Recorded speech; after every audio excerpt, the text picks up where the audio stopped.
Hello, my name is Evgeni Bezus, and the title of my talk is Integrated Spectral Filters consisting of several dielectric ridges on the surface of a slab waveguide. Before I move to the main part of my talk, I would like to take an opportunity to show you a slide about the city I work in, and by the way, a city where the conference would have been held if it weren't for this coronavirus thing. I work in Samara, and here is Samara on the map and some views of the city. I work at two institutions, Image Processing Systems Institute, which is a branch of the Federal Scientific Research Center of Crystallography and Photonics, and at Samara National Research University. So, and now let's move to the outline of the talk. The talk is about integrated spectral filters, but actually I will spend most of the time talking about a very interesting phenomenon that lies behind these filters, and this phenomenon is called bound states in the continuum. So in the first part of my talk I will explain what actually bound states in the continuum, or BICs, are. Then I will discuss a very interesting but simple integrated structure, namely a dielectric ridge located on the surface of a dielectric slab waveguide. And I will discuss one of the potential applications of such structure as integrated spectral filters. So actually the concept of bound states in the continuum was first proposed by von Neumann and Wigner many years ago in their seminal paper in 1929. The paper is called Über merkwürdige diskrete Eigenwerte, which means about noteworthy discrete eigenvalues, and they described a very interesting type of resonant states. Actually, if we are talking about a conventional resonant state, it is somehow confined in the structure, and in terms of energy it lies in a different region than the continuous spectrum of waves. If we are talking, for example, about a photonic waveguide, we have the well-known index guiding mechanism. But they have shown in their paper, theoretically, for an electronic system with an artificially constructed potential, that there exists a very different and a very unusual type of resonant states that remain perfectly confined, although in terms of energy they are compatible with the continuous spectrum of the waves. And these resonant states became known as the so-called bound states in the continuum. And for a nice review of bound states in the continuum, quite recent review published several years ago, I refer you to this nice paper in Nature Reviews Materials. And here is once again a picture from this review, which shows how the BICs are different from conventional resonant states. Here, instead of energy, the frequency is shown. So if you have a conventional resonant states, they are confined, and above them in terms of frequency lie some extended states and resonances, which can be described as leaky modes. But if some special conditions are fulfilled, so some certain mode that is lying inside this continuum can be decoupled from this continuum. And actually the mechanisms, the reasons behind this can be different. One type of BICs are the so-called symmetry protected BICs, which are in terms of field distribution, if we are talking about photonic systems, are not compatible with the field distribution which is excited in the structure by some incident wave. Or BICs can be accidental.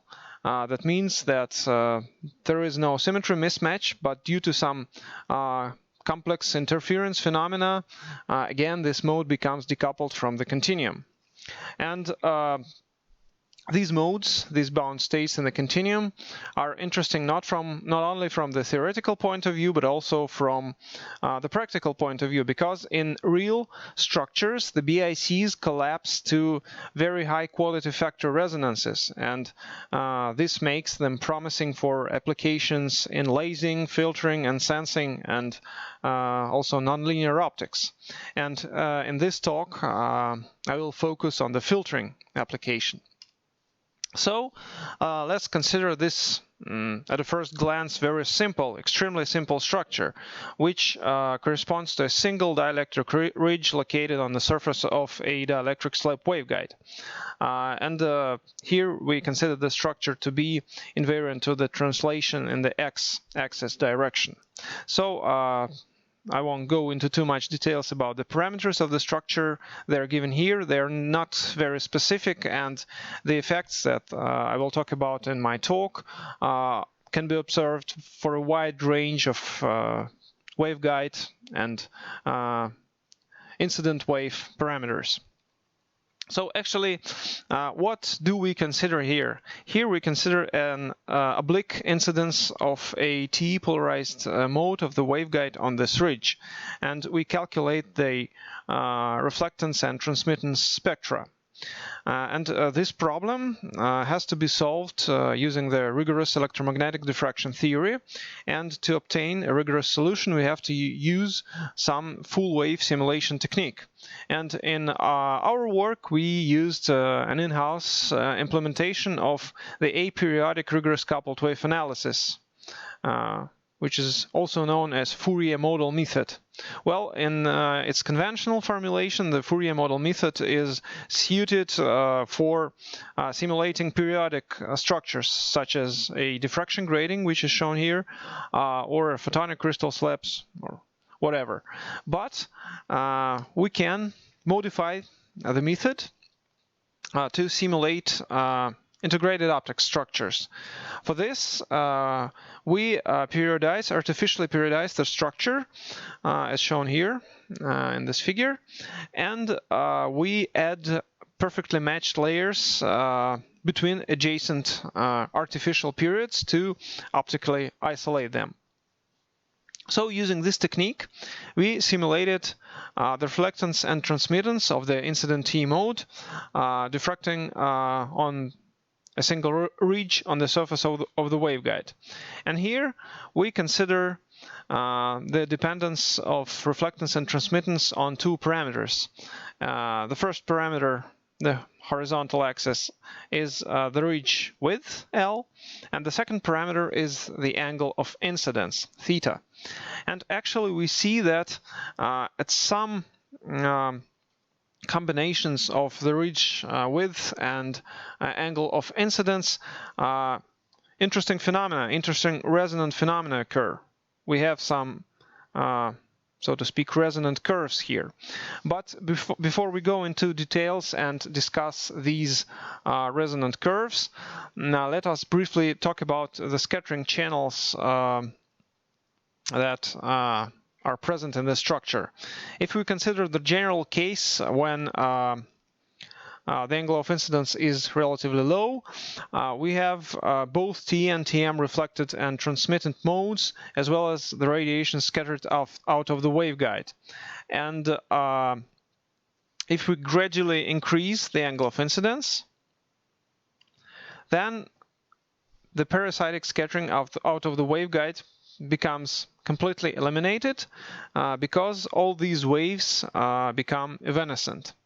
And then if we further increase the angle of incidence, also the reflected and transmitted TM-polarized modes also become evanescent. Next, if we further increase the angle of incidence, the TM modes inside the ridge also become evanescent. And it turns out that between these two cutoff angles of the TM modes outside and inside the ridge, we have this resonant region. So it suggests that somehow these resonances can be associated with the excitation of the quasi-TM modes inside the ridge. And actually, an effective medium approach. The dispersion curves of these modes, calculated approximately using the effective medium approach, show that indeed these modes are associated with the excitation of a cross-polarized or quasi-TM mode of the ridge. But even more interesting is the fact that the quality factor, or looking at these plots, the width of the resonances strongly varies along the dispersion curves, and at some points the resonances apparently disappear, which suggests a presence of a bound state in the continuum. And numerical analysis shows that actually this is the case. So at least to the limits of accuracy of the mode calculation software that we use, we can say that at this point the quality factor goes to infinity.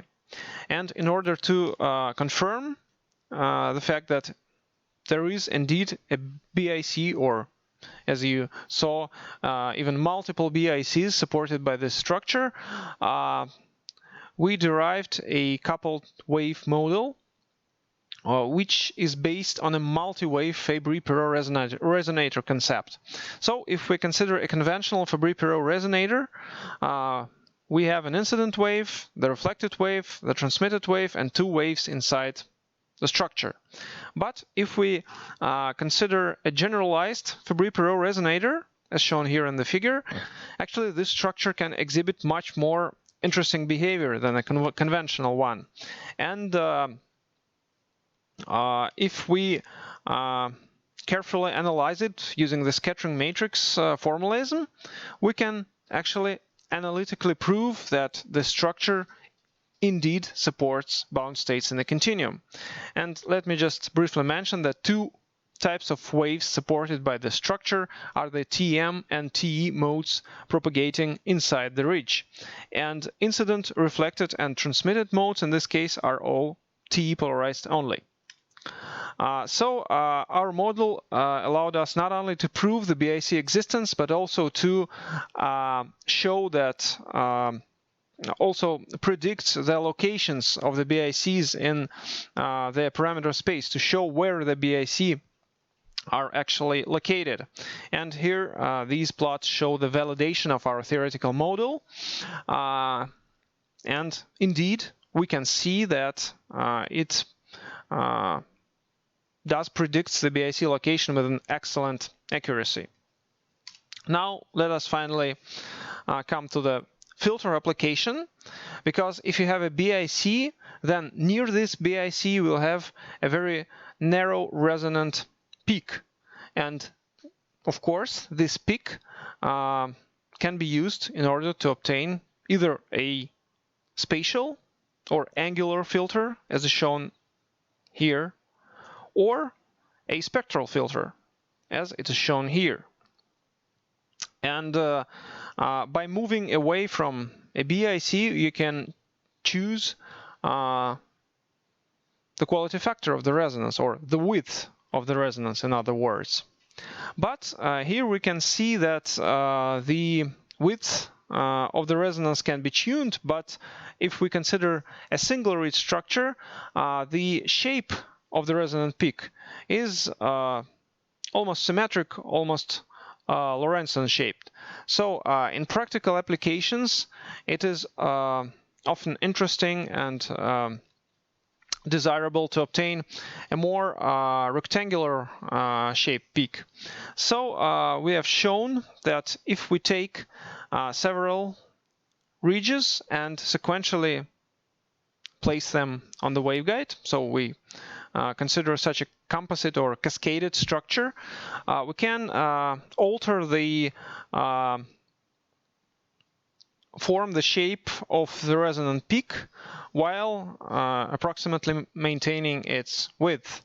And here we show the reflectance and transmittance spectra for several structures consisting of 2, 4, or 6 ridges.